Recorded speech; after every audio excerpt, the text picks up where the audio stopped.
I wasted too much time thinking that because I live in a townhouse in the city that growing food would be unrealistic. Because as you'll see in a moment, I'm growing over 120 crops on a modest townhouse deck. In this video, I'm going to share the herbs, fruits, and veggies I'm growing in my late spring garden using the mostly heirloom and hybrid seed varieties I shared in my seed haul to show you three things. One, how much you can grow on a small space with limited land, or if you're growing mostly on a deck like me. Second, I want to show you practical recipes and products you can make with just a small garden. In less than 35 days, I've gone from mostly seed to insane growth with 4 of these planters. Culinary and medicinal herbs like oregano, soothing and aromatic lavender, calming chamomile, the savory taste of sage, soapwort, which yes, suds to make soap, apple and chocolate mint for tea or coffee, freshly curled leaf parsley, densely grown basil, thyme, lemon balm, and rosemary are all quick-growing, cut and come-again herbs that will give you endless harvest throughout the spring, summer, and fall season in many regions.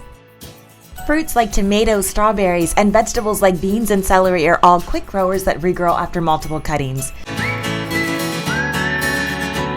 Swiss chard for summer salads is a delicious green that does well in both cool and warm temperatures. I've got a few more recommendations to share with you, but here's a lay of the land on my townhouse deck. Vertical growing allows me to still enjoy our outdoor space and have an option where I can truly pack in a lot in a small area without it feeling cluttered or needing to maneuver a fleet of pots. A Greenstalk easily rotates, it's simple to water, keeps pests at bay, and is easy on your back and body. Also, it just looks stunning the more you pack in. If this is our first time meeting, hi, I'm Cassandra from the blog becomingaffarmgirl.com. I'm here to help you live a farm fresh life without land or livestock in a small space and in your spare time. Now that I've shown you just a portion of what I'm growing, and there's more to come, I've got to stress that my vertical gardens aren't just pretty to look at. I'm harvesting from them all the time. Give me a couple of minutes to show you some practical recipes and products someone with any size garden can enjoy. Hybrid cherry tomatoes and basil are perfect for small space gardeners and easily grow vertically or in pots. Since you'll have both their fruit and herb around day 35 to 45, you can enjoy that seasonal tomato and basil classic taste that much sooner, or in my case, in a caprese salad.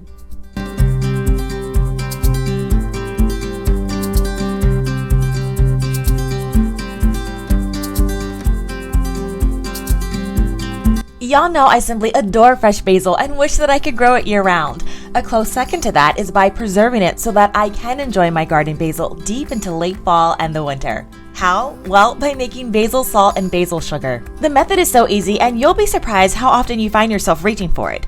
This year, I'm tracking the weight of how much I'm able to harvest from my garden, and with just herbs and greens, it's adding up to a few pounds a week. Now, let's get back to preserving our basil. To make the basil salt, you'll start with quality salt like Redmond's Real Salt, which retains its complete profile of minerals. Then add your basil, blend to pulverize, and spread on a dehydrator sheet.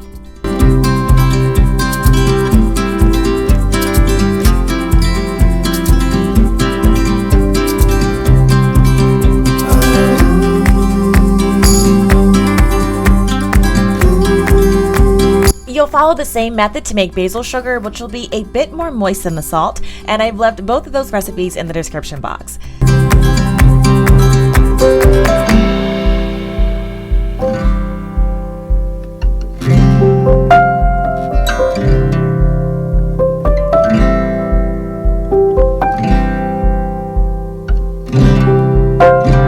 Next, you'll use a dehydrator to dry your mixtures and then store them.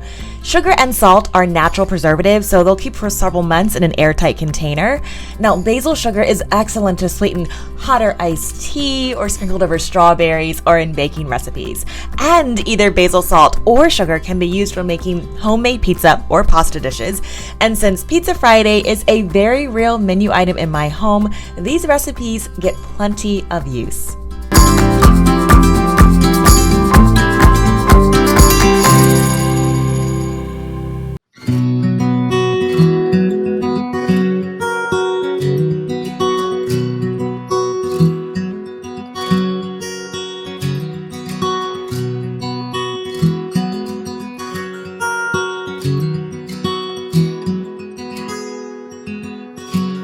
And yes, who can forget about fresh pesto?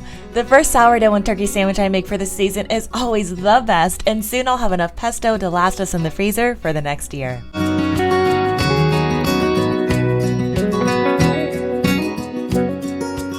Next up, we have calendula, which aren't fussy growers, yet they offer so much. I've got several coming to bloom, many more on their way, and a few I've let go to seed so that I can have seeds for free for next year. Calendula is antifungal, antimicrobial, and anti-inflammatory, which means it helps prevent infection, speeds tissue recovery, and is filled with heart-healthy antioxidants. This herb easily turns into a medicinal infused oil and can be used as a salve. The recipe is linked below in the description box.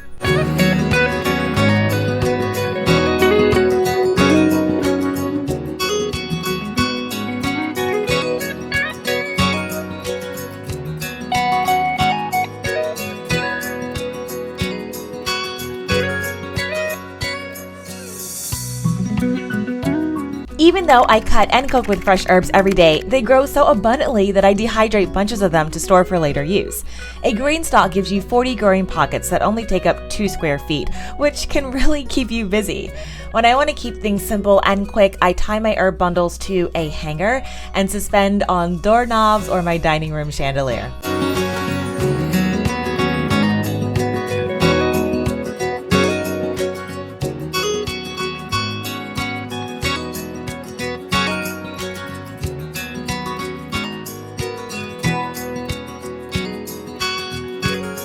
With my overflow of garden sage, I also made sage jelly, which is delicious and acts as an instant glaze or sauce. I'll link my canning recipe video below, which includes 4 meal ideas.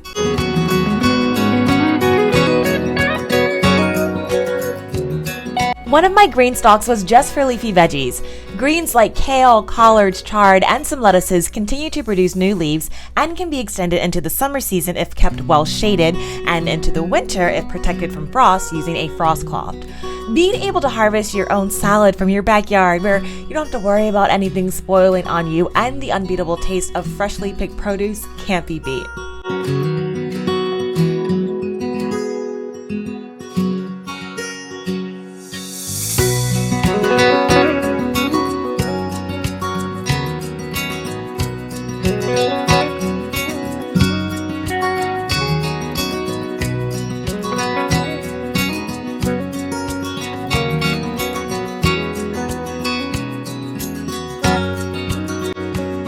I just love a good cup of tea, and since I'm growing so many herbs, I have delicious varieties right at my fingertips that have vibrant flavor. If you're considering getting a Greenstalk, consider using my coupon code BAFarmGirl to take $10 off your planter.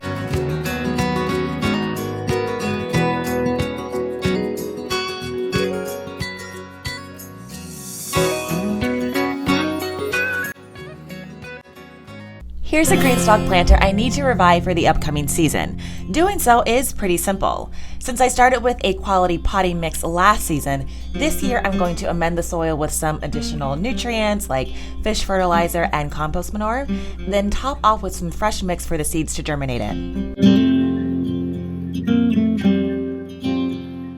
The amendments you add depend on the type of crops you're growing, so be sure to look at what type of fertilizer or nutrients your plants need and add that to your soil.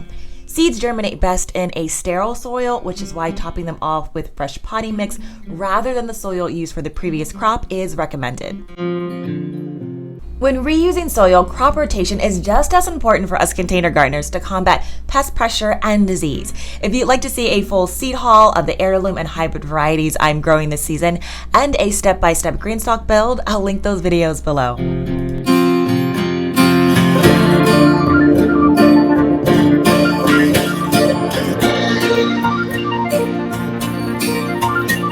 The gist is that without even using grow lights or starting seeds indoors, I planted directly from seed in my Greenstalk and things are thriving. With the right setup, you needn't land or be an expert gardener to start reaping the rewards that even a small garden can provide. You can start flavoring your meals, making your own skin and hair products, source a side dish, or preserve your harvest for endless possibilities. So what are you waiting for? Take a look at how this stalk is doing just a month later.